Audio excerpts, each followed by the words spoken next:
name is Shayna Ware. I am the Advocacy Services Coordinator here at NIU, and I'm located within Counseling and Consultation Services.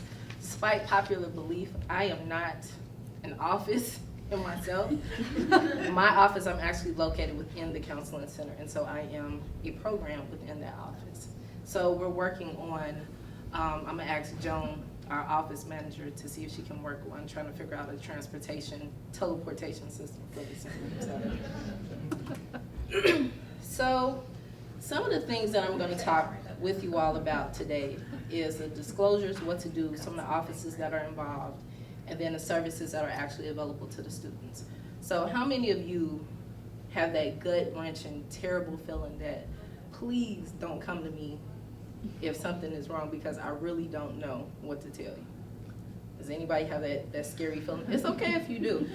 It's okay. That's okay, because we're going to talk about this stuff today. Okay.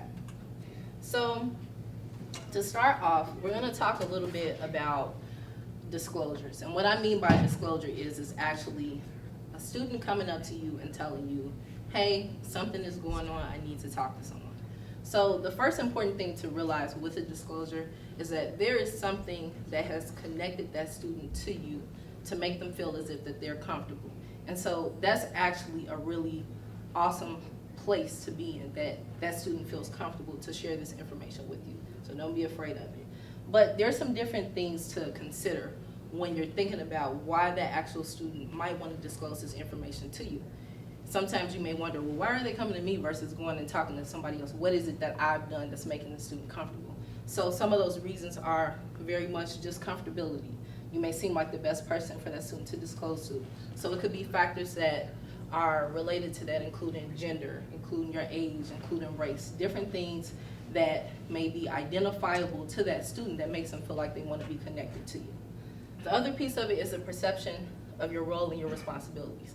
That also gets into Title IX and some other stuff that I'm not even going to try to venture down their role, but the perception of the role and responsibilities is that that student coming to you and disclosing, they may perceive that because of what it is that you do on campus, that you're a responsible person that can get them some assistance. So some of those relationships might look like a teacher-student relationship, a coach, a student-athlete, an advisor of a student organization, or an org member or something like that. So they believe that you have some kind of role responsibility that you can get them that assistance. So trust. The student feels that you have their best interests in mind, and the students believe that you will believe them. So in some of these different classroom settings, just some of the different conversations that you're having as an instructor makes that student feel like this is an open environment where I can trust my instructor, they care about me, and so I can get this information to them in a safe space. Also, triggers. Triggers may be something that's presented unintentionally by you as an instructor, or because of a story that you've shared or an event or something. And so something that you may have said, done, or not necessarily said or done, it may be something that they experienced that's connected to you, may make that student feel like there was something that triggered that connected you to that person, and now because of that, you might be that best person to get them that assistance. Emotional connectedness. A student may disclose this information to you because they feel emotionally connected to you. So going back to some of those pieces about creating that safe environment for that student. Proximity. For some instances, you may be the closest person to that student at that time. They may not be having a good relationship with friends or family. They may feel like, I need to tell somebody, and you're going to be the person that I tell. So sometimes it's just the luck of the draw with that. But in those different instances, you must make sure, and with all of these other pieces, that you do have reporting obligations as it relates to that. And then assistance accessing resources. So the student may not be aware of what their options and rights are, and they may have some various questions depending on what the circumstances are. So all of these are different reasons for why somebody might disclose this information to you. So in your minds, as you're doing your work, these are some different things that you should start to consider, because you can be very intentional in the reactions and relationships that you're having with these students and when you're working to provide some of these environments. Okay? So can I talk to you, confidential or not? So have you ever had that feeling that somebody is about to say something to you and it's just like, oh my God, I don't know what it is about you about to say, but you're about to say something. So in these circumstances, this is something that you need to be very aware of. And I always say, play it safe than sorry. And doing this work, outside of just talking about interpersonal violence, period, it's always, I think, a good idea to check in with that person first to say, okay, is this something that you're about to tell me? Do you want this to remain confidential? Because you may not be the best person for that person to tell. So in these instances, you need to start thinking about that critically and have that in the front of your brain to say to that student that, are you wanting this information to be confidential? Yes or no? And then based off of that, you respond accordingly. So if you have a situation where the student is saying, yes, I want to remain confidential, I've created a draft statement that you may want to use to make the situation a little bit easier. But before you go any further, I want you to be aware that I cannot guarantee confidentiality, but I can get you connected to a confidential resource on campus. So if it's okay with you, I would like to share their contact information with you or walk you over to their office. The additional piece that's important about that is we have to get out of the habit of giving a student information and just saying, okay, go figure it out. In these instances, specifically when you're dealing with victimization, that person may be frozen and they may not know what to do, what to say, who to ask, or it may be too overwhelming for them to get connected to a resource. So it never hurts for you to ask that student, well, did you want me to make a phone call for you? Did you want me to walk you over? It's taking that extra step to make sure that the student is connected to that resource, because a lot of times that's where we lose the student in that process. Okay. So, in thinking about what would be the easiest way for people to remember some of this information about how to respond to a student, I was playing around with some different acronyms, and playing around with some different acronyms, and I came up with the acronym of STAR. So, if the student states that they do not want their information to remain confidential, please consider responding to the student in the following ways. And so Victor E says it'd be a star. So I just thought okay. So the STAR method. So what I did was each one of the different letters stands for something different. So S is for support. So ways that you can support the student is by actively listening to them without interrupting. It may be common for the student to show a variety of emotions, such as being sad, disconnected, angry, emotional, or even silent for periods of times. It may feel uncomfortable, but try your very best to be committed and in the moment with the student. These are some of the hardest conversations that you will ever have to have with somebody. And I'm gonna be honest, I do this for a living, and it's still uncomfortable when I have these different interactions with the student, because you really just don't know what's gonna happen. You may have in your mind how a student should be responding, but it may be completely opposite. I've seen situations where people are hysterically laughing, and it's the way that their trauma is coming out. Sometimes you may have somebody that's not saying anything at all. So you have to be in tune in that moment to what it is the most appropriate response is gonna be. So don't get it set in your mind that, well, this is the way victims act on TV, so this is how they're gonna come in here and present to me. Okay. So T is for thank. Thank the student for sharing their experience with you. This is a very brave step for someone. Realize that the student chose you for a reason to share their story with. That's one of the biggest signs of gratitude that you could show that student, because you may be that very first person that they share their story with, and depending on how you respond to them, that may impact them seeking assistance further on down the line. So it's important to make sure that you're thanking that student for sharing that information with you. A is for ask. Ask the student what you can do to help. Realize that the student may not know exactly what they may need, and that it's okay. A professional can usually help in beginning to identify what the student may need. Ask the student if they need someone to talk about what their options are moving forward. So in your roles as instructors and the various things that you do at the institution, it is not your role to be able to fix this for the student. It's not my role to be able to fix, or Safe Passage's role to fix it, but our responsibility as trained professionals is to help that student to be able to identify what some of those things are. Doing this work, we've all had to have very extensive training in doing this, and it's as well-intentioned as a lot of people may be in doing this type of work, it is very easy to re-victimize and traumatize somebody if you don't know what you're doing. So the best thing that you can do in the situation is just to ask them what it is that they need at that moment. We as humans, we have that feeling of we need to fix, or because we're compassionate, we feel like we have to do something to satisfy the situation. This is the way to kind of satisfy that, by asking us what it is that you can do.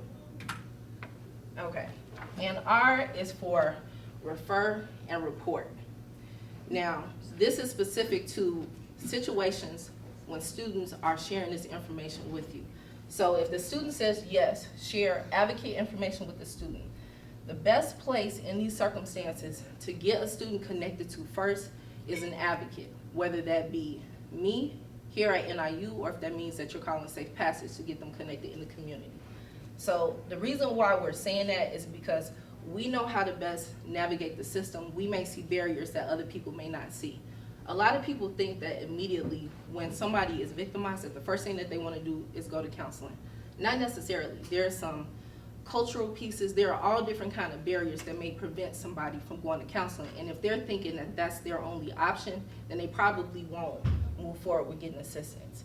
So if you can connect them to me at the counseling center or call Safe Passage and get them connected to an advocate, that's the best thing that you can possibly do. The other piece with that is realizing that you have an obligation to report. If the student is sharing this information with you, then you have to report that. I'm gonna let Karen and their group talk about that at the second portion of this conference, because I wanna make sure that the information is accurate. But you do have obligations of reporting. And if you have questions about what you need to report, who to report it to, all those different things, you can call the Title IX office and they can walk you through that. Okay, so that's the STAR method of responding. So some support resources for students. The Title IX office did an awesome job of creating this lovely, wonderful, I feel like Vanna White, brochure that lists out the various on-campus resources, which are confidential, and then local campus resources, local off-campus resources that are also confidential as well. So it breaks it up very nicely. And what they even did, probably without even thinking about it too, is they listed the advocacy services for us here and in the community first. So that should be your first go-to. So I don't know if that was intentional or not, but it just Yeah, it was. We So thought it was about that intentional. all night. All right, well, it definitely paid off. So, to go through really quick, if you all don't have a brochure in front of you, make sure that you grab one before you leave today. So the on-campus confidential resources is the advocacy coordinator, which is me, at counseling and consultation services. To the counseling center, we're confidential, completely confidential. As Safe Passage, we cannot share information as well. In order to share information, we need to have releases of information also. So that works the same way for us. If I'm not available, the student can come in and speak to a counselor as well. So they don't necessarily just need to be there to see me. A lot of times what people think with this victimization, outside of them going to the hospital immediately, is that they're in crises right here, right now. And so we start freaking out and saying, okay, well, we need to get you connected to this specific person. Actually, when they're coming to see advocacy at that point, we're working on some of the other pieces, some of the remedial stuff, the counseling stuff, the class stuff. So they can set an appointment to see me. If it's not immediately that day, they can get connected to me whenever I'm available. But if they feel like they need to talk to somebody right then and there, we can manage those crises too. The NIU ombudsman person is here. Raise your hand. She's confidential, so you can go talk to her as well, Sarah Clapper. Psychological Services Center is confidential, and NIU Health Services. And something important to know that NIU Health Services does not do evidence collection, so in order to do that, they need to go to Kishwaukee Hospital. All right, so off-campus confidential, we have Safe Passage and Ben Gordon Center, which we have already discussed that. And on-campus non-confidential is our Title IX coordinator, Karen Baker. Can you raise your hand? NIU Police and Public Safety Officers, and then NIU Student Conduct. Jeannie, I'm gonna put you on the spot. Raise your hand. Okay. And then off-campus non-confidential, we have Kishwaukee Hospital and DeKalb Police Department. So, I'm a visual person sometimes too, so sometimes I need to see things in a chart form to help to reinforce things. So, flow chart for confidential. So, a student approaches you and wants to remain confidential. At that point, what you're doing is being supportive to the student by referring them to an advocate, and the advocate can explain the confidentiality pieces, their rights, their options, all of that wonderful stuff. If the student is wanting to go off campus and is not wanting to be connected necessarily with NIU resources, then for that same second step, they will call Safe Passage. Or if you send them to me and they're wanting to be off, we have a partnership and we could talk to Safe Passage and get them connected. So flow chart for a non-confidential situation. So the student comes to you, they don't care about being confidential. So what you're gonna do at that point is you're gonna use a STAR method that we talked about, all those different steps. And then after you use the STAR method, what you're gonna do is report the information that has been shared with you by the student. And then you're also gonna still refer that student to the advocacy coordinator, or you're gonna refer them to Safe Passage, depending on what the student is wanting for services at that point. Okay, so to talk about what my office does a little bit is, I work with students who have been directly, indirectly impacted by sexual assault, dating, domestic violence, stalking. And so what I will do is work with that student. The services are free, they're confidential, and they're individualized to that student's particular need, the same thing that Safe Passage does in that regard. And so what I do on campus specifically is a lot of the same things that Safe Passage does. I'll educate them on victimization. I can assist students with filing protective orders, doing the paperwork, and going to court to file those orders. I can explain the rights and options as a survivor. Specifically, it gets a little tricky when we're talking about what the academic process is versus what the criminal process is. And so it's a little nuts sometimes. So that's what my role is to try to figure out those different nuances and how they kind of fit together. I can also assist them with academic advocacy, so that means I can reach out to their instructors to help them as far as making sure the student is getting what they need as far as accommodations are concerned. Reporting, I can be with students at administrative meetings, so if they're going to a Title IX meeting, I could be there as a support. If they're going to conduct, I could be there as a support. Safe Passage is able to do that as well. A liaison, sometimes it's easier for me to work with different departments on behalf of the needs of the victim, so they don't have to keep telling their story over and over and over again. So it gets to be a lot, so I can be that liaison for them. And then I will do counseling and additional support referrals. I have great relationships with Psychological Services Center, our center with Safe Passage, and so sometimes if the student is having a little trouble navigating some of those pieces as well as far as counseling is concerned, I can call Michelle or call Karen or call another center and say, hey, this is what's going on, you know, what can we do to best service the student? And a lot of other stuff too. Yeah. So the best way to come in and see me is walk-ins are definitely welcome, but making an appointment is strongly encouraged because I haven't cloned myself yet. So once I'm cloned, then we can figure something else out. But if the student can come in and make an appointment, that would be preferable. And so we're over in the Counseling Center in Campus Life 200. That's the phone number, and we're there Monday through Friday, 8 a.m. to 4:30.